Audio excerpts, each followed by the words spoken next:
Hi everyone, this is the lecture to accompany Chapter 10 in your textbook. Please read Chapter 10. This is just a brief overview of what you need to know.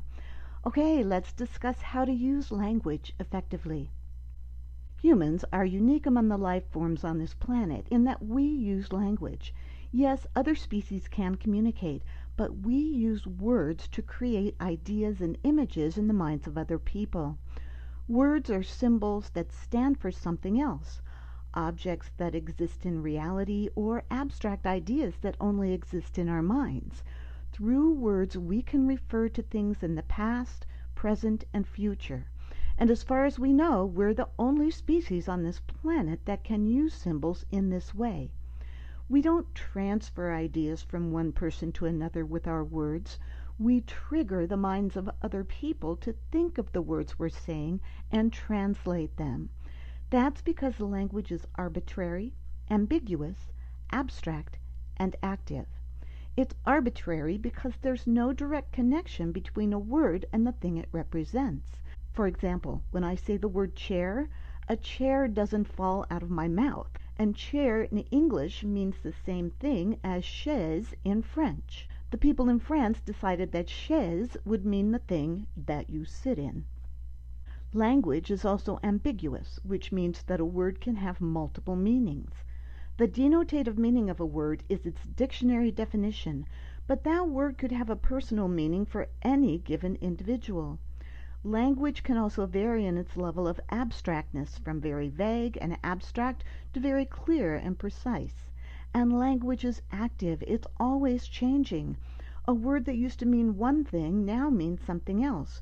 For instance, the word spam actually was the name of a canned meat product that's still very popular. However, about 20 years ago it started to be used to mean junk email messages. And now when we hear the word spam, that's the first thing we think of, not the canned meat product, unless you're from Hawaii or some other Pacific Island nations, where those meat products are still very popular. Culture also affects language, and language reflects culture, especially when it comes to slang, jargon, idioms, euphemisms, and cliches. Slang is informal, non-standard language that may be commonly used in specific regions or among specific cultures. It tends to be used when people are talking to other people within their own group, because people outside that group don't understand it. Each generation has its own slang, designed to keep older or younger people out of the club and keep communication within that particular group. While slang is good for helping people identify other members of their group, it can alienate people who don't speak that particular language. Jargon is slang that's related to specific professions or careers. It's technical because it mostly relates to the things people need to know for a particular job, like medical jargon or engineering jargon or IT jargon or military jargon. It's used to communicate quickly with other people in the same job, but it can also alienate people who don't work in those fields. Idioms are words or phrases that have a meaning that's totally different from the literal meaning of the word or phrase. For instance, an easy task might be referred to as a piece of cake. The literal meaning of a piece of cake, a dessert, is completely different from something being easy. So if you're not familiar with that particular idiom, you could get very confused. Euphemisms are specific kinds of idioms that are meant to replace ideas that many people think are offensive, like death, sex, or bodily functions. So if someone dies, you might say they left us or passed away. If people are having sex, you might refer to it as sleeping together, even though they're not sleeping. Governments and corporations often use euphemisms to soften the blow of negative events, saying things like downsizing instead of firing people, or collateral damage instead of killing innocent civilians. Finally, there are cliches, which are trite and overused expressions that might have once been interesting but are now dull. Saying things like, think outside the box, or look at the big picture, those things no longer carry the weight they used to. I once had a boss who used to say, let's make sure we're all on the same page. That drove me nuts, because she said it day after day until I frankly wanted to punch her in the face. While all of these things have utility in certain situations, they don't necessarily work in public speaking. Slang, jargon, and idioms can be misunderstood by people of different cultures or people who simply don't belong to your specific group. Euphemisms are kind of deceptive and manipulative, and cliches are just plain boring. You also have to take into consideration that genders use language differently, as well as the fact that we still tend to be a bit sexist when it comes to language. Women tend to use tag questions like, don't you think? Or hedges like, maybe, when they're talking. Women use these things inclusively. In other words, they're asking for input from others. Men, on the other hand, tend to see these words as meaning that the person saying them isn't sure of what they're saying. So depending on the gender, these can be seen as either inclusive or possibly weak. So keep those things in mind. Also try to use what's called gender-fair terminology, which are words that are not associated with or do not privilege either sex. So you'd probably want to use the term flight attendant instead of stewardess, or simply doctor instead of female doctor, unless there's a specific reason why the audience should know that a particular doctor is female. It shouldn't matter otherwise. This chart has some examples of how to replace gendered language with words that are not gender specific. Remember, this is a public speaking class, not a public reading class. Sorry, but reading out loud tends to be boring for the audience and it's often difficult to follow.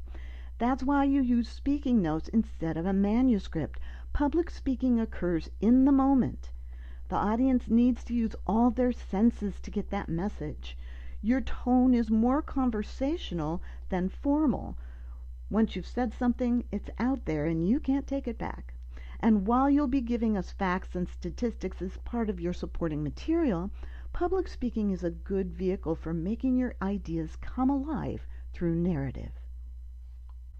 When you gear your language towards the audience, you help them to understand your message. Using audience-centered language means that you're keeping the audience in mind as you choose how to express your ideas to them. Put your language in context. Integrate the immediate place, time, and circumstances of the audience into your speech. Personalize your speech by referring to your audience. Be inclusive by using language that doesn't privilege one group over another. Use things like similes, metaphors, parallelism to help the audience visualize your ideas. This will help spark the imagination of audience members so that they can create scenes and situations in their own minds. Let's talk about visual language for a moment. Yes, you learn these things in English class and now you get to incorporate them into your speeches. These kinds of words bring life to your ideas, so don't be afraid to use them when you're trying to get your point across. Similes are comparisons where you use the word like or as. The comparison helps the audience to picture what you're saying, as in this example. Her heart was beating as fast as the wings of a hummingbird. That's pretty fast. Metaphors are also comparisons, but don't use like or as.